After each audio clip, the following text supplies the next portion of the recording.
السلام علیکم ورحمۃ اللہ وبرکاتہ۔ امید کرتے ہیں آپ سب خیریت سے ہوں گے۔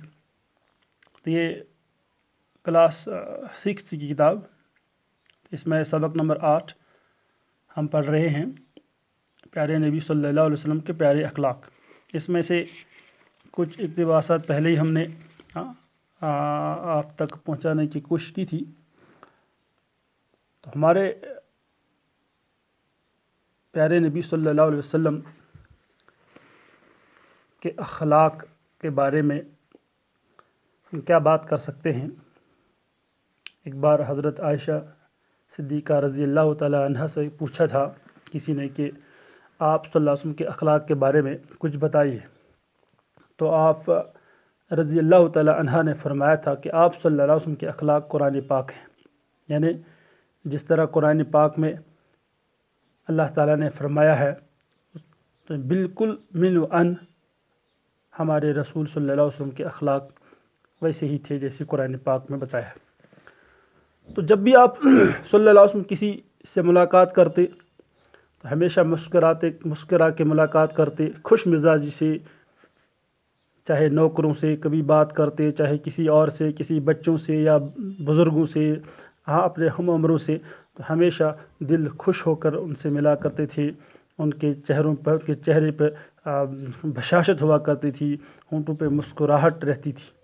حضرت انس رضی اللہ تعالیٰ عنہ کو 2 کانوں والا کہہ کر خوش مزاجی کا اظہار فرماتے ہیں، یعنی کبھی کبھی ہنسی مذاق بھی فرماتے تھے۔ تو ایک شخص نے آپ صلی اللہ علیہ وسلم سے اونٹ مانگا تو آپ صلی اللہ علیہ وسلم نے فرمایا میں اونٹنی کا بچہ دوں گا، یعنی وہ شخص تھوڑا حیران ہو گیا کہ مجھے اونٹنی کا بچہ کو کیا کرنا ہے۔ تو دراصل چونکہ ہر اونٹ کا بچہ ہی ہوتا ہے، تو اس نے کہا میں اونٹنی کے بچے کا کیا کروں گا، تو آپ صلی اللہ علیہ وسلم نے مجھے اونٹ دے دے۔ تو آپ صلی اللہ علیہ وسلم نے فرمایا کیا اونٹ اور اونٹنی کا بچہ نہیں ہوتا ہے، یعنی ہر اونٹ اونٹنی کا بچہ ہوتا ہے۔ یعنی ظاہر یہ ہوتا ہے کہ آپ صلی اللہ علیہ وسلم کبھی کبھی ہنسی مذاق بھی فرمایا کرتے تھے اپنے صحابہ کے ساتھ۔ تو اس جواب پر اس کو بے حد مسرت ہوئی۔ اسی طرح ایک بڑھیا آپ صلی اللہ علیہ وسلم کی خدمت میں حاضر ہوئی اور اس نے کہا میرے لیے دعا کرے کہ اللہ تعالیٰ مجھے جنت میں جگہ دے۔ تو آپ صلی اللہ علیہ وسلم نے فرمایا بوڑھی عورت تو جنت میں نہیں جائے گی۔ وہ عورت بہت پریشان ہوئی، اس نے بہت افسردہ ہو کر پوچھا تو بوڑھی عورت جنت میں کیوں نہیں جائے گی؟ تو آپ صلی اللہ علیہ وسلم نے فرمایا اللہ تعالیٰ بوڑھی کو جنت میں جوان بنا کر داخل کرے گا۔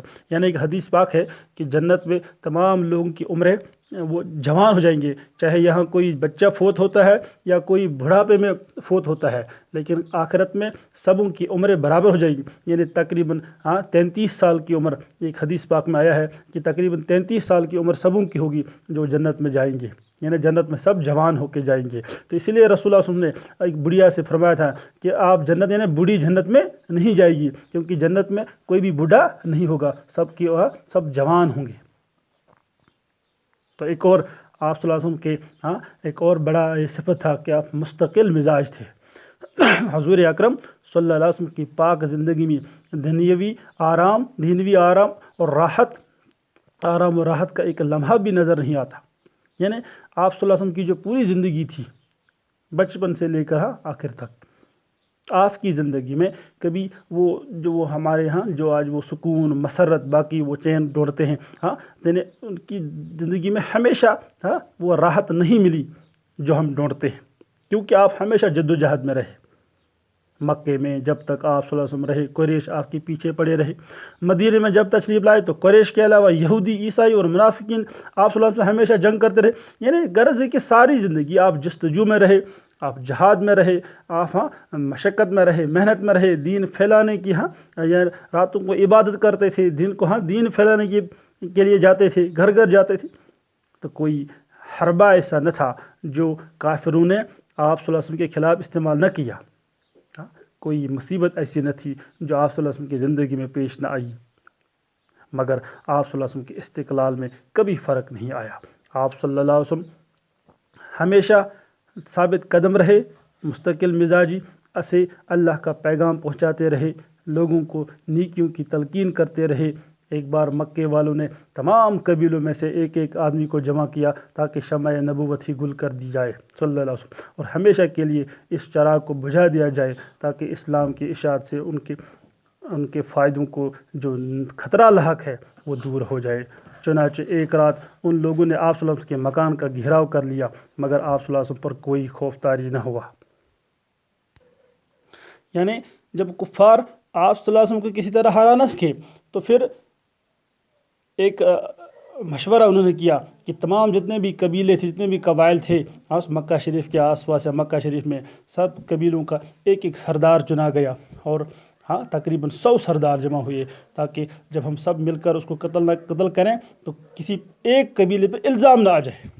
لیکن اللہ تعالیٰ چونکہ وہ ہمارے رسول صلی اللہ علیہ وسلم کے ساتھ تھے، اس نے یہ سارا مشورہ ان رسول اکرم صلی اللہ علیہ وسلم تک پہنچا دیا۔ حالانکہ کافروں نے بہت اس کو راز میں رکھا تھا، لیکن جس کا کہتے ہیں جس کا حامی ہو خدا اس کو مٹا سکتا ہے کون۔ یعنی اصل میں اللہ تعالیٰ کو یہ دین پھیلانا تھا، اس نے رسول اکرم صلی اللہ علیہ وسلم کی حفاظت کرنی تھی، تو جس کی اللہ تعالیٰ نے حفاظت کا ذمہ لیا ہو اسے کون کہتے ہیں جسے اللہ رکھے اسے کون چکے۔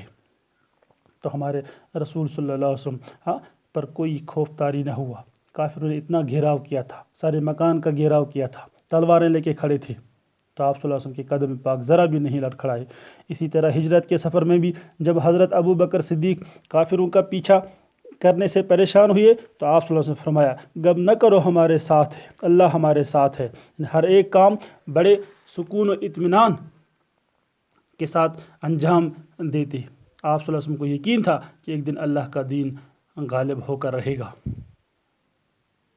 تو اللہ تعالیٰ نے اپنا وعدہ کر کے دکھایا کہ اللہ تعالیٰ کا دین غالب آ گیا، باطل مٹ گیا، حق جیت گیا۔ تو سخاوت و فیاضی، آپ صلی اللہ علیہ وسلم بڑے فیاض اور بے حد سخی تھے۔ آپ صلی اللہ علیہ وسلم کو آپ صلی اللہ علیہ وسلم ان کو بھی عطا فرماتے جو آپ صلی اللہ علیہ وسلم کو محروم رکھنا چاہتے تھے۔ آپ صلی اللہ علیہ وسلم ہمیشہ سخاوت اور فیاضی میں سب سے آگے رہتے۔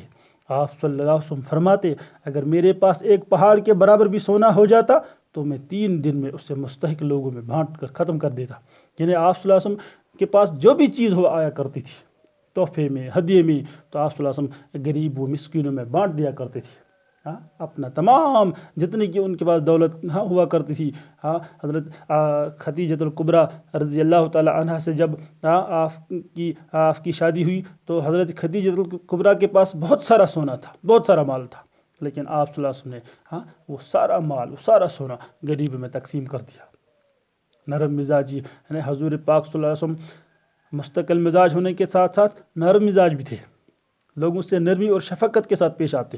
جو آپ کو گالیاں دیتی ہے، جو آپ کو برا بلا کہتے ہیں، جو آپ کو تکلیف پہنچاتے، جو آپ کو ستاتے، جو آپ کے ساتھ دشمنی کرتے، آپ ہمیشہ ان کا جواب نرمی سے دیتے، ان کی سختی کا جواب نرمی سے دیتے۔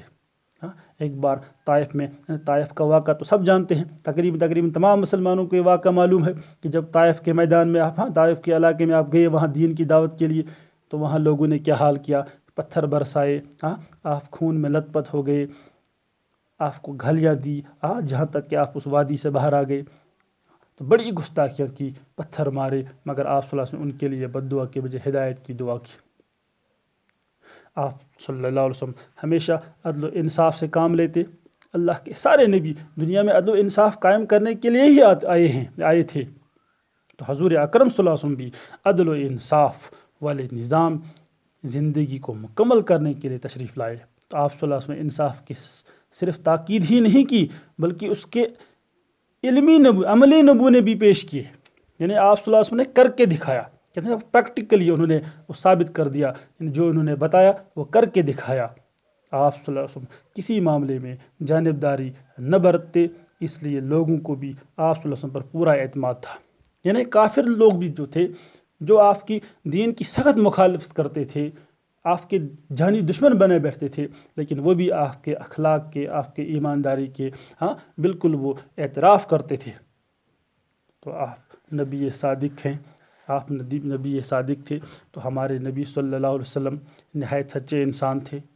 آپ صلی اللہ علیہ وسلم بہت خوبیوں کے مالک تھے، جس کا اعتراف کافروں کو بھی تھا۔ آپ صلی اللہ علیہ وسلم اعلان نبوت کے وقت مکے والوں کو ایک پہاڑی پر جمع کر کیا اور ان سے فرمایا کہ اگر میں یہ کہوں کہ پہاڑ کے اس طرف ایک لشکر آ رہا ہے تو کیا تم میری اس بات کو صحیح مان لو گے؟ تو سب نے بیک زبان کہا، ہاں بالکل تصدیق کریں گے، کیونکہ آپ صلی اللہ علیہ وسلم ہمیشہ سچ بولتے ہیں۔ آپ صلی اللہ علیہ وسلم نے بچپن سے لے کر جب تک وہ دنیا میں رہے کبھی بھی جھوٹ نہیں بولا ہے، چاہے جان پر بند کیوں نہ آئی، چاہے کتنی بھی تکلیف میں آپ مبتلا کیوں نہ ہوئی، لیکن آپ کی زبان سے کبھی بھی جھوٹ لفظ نہیں نکلا۔ آپ نے ہمیشہ سچ بولا، یہاں تک کہ آپ کو امین اور صادق کا لقب ملا تھا۔ ہاں، آپ نے لوگوں کے امانتوں کی خیانت کبھی نہیں کی، لوگ آپ کے پاس امانتیں رکھتے تھے۔ امید کرتے ہیں کہ آپ کو سمجھ میں آیا ہوگا، انشاءاللہ آگے بھی کلاس دیتے رہیں گے، تب تک کے لیے خدا حافظ۔